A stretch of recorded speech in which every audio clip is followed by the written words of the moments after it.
In the dusty village of Adansi, nestled between yam fields and mango groves, Efua Asante was a name whispered with both awe and suspicion. At 28, she was a striking woman, tall, with skin like polished ebony and eyes that could charm a cobra. She'd arrived 2 years ago, claiming to be a widow seeking a fresh start, and quickly won the hearts of the village elders with her humility and baskets of kolanuts. But Efua had a secret.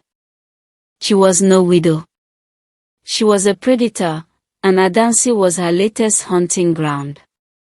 Her target this time was Kwame Mensah, a prosperous cocoa farmer with a potbelly and a penchant for young brides. Kwame had buried 2 wives already, one from fever, the other from a mysterious fall, and now, at 45, he was eager for a third. Efua played her part flawlessly, shy smiles at the market, a dropped scarf near his compound, and soon, Kwame was smitten.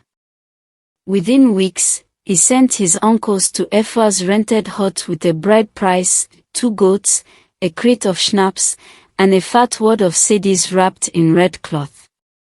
The wedding was set for the next full moon.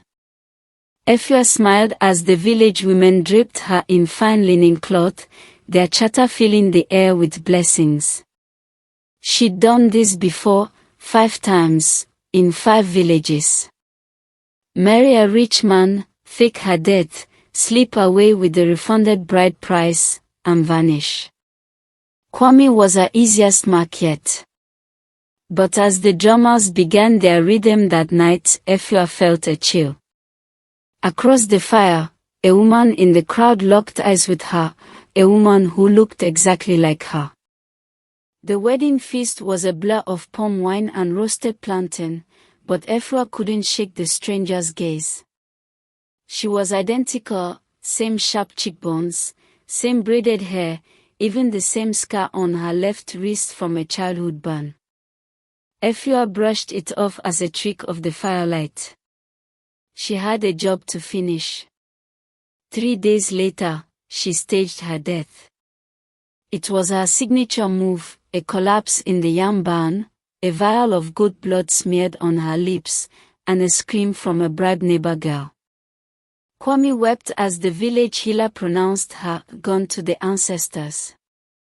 The elders, pitying the twice-widowed groom, refunded the bride price that evening, minus 1 goat, which Efua had already sold.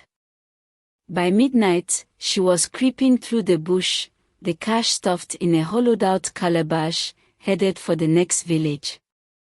But as she reached the riverbank, a figure stepped from the shadows, the woman from the wedding. Up close, the resemblance was uncanny. "Going somewhere, sister," the woman said, her voice a mirror of Efua's own. Efua's heart thudded. "Who are you?" she demanded, clutching her knife. The woman smiled, teeth glinting. "I'm Akua. And you stole my life."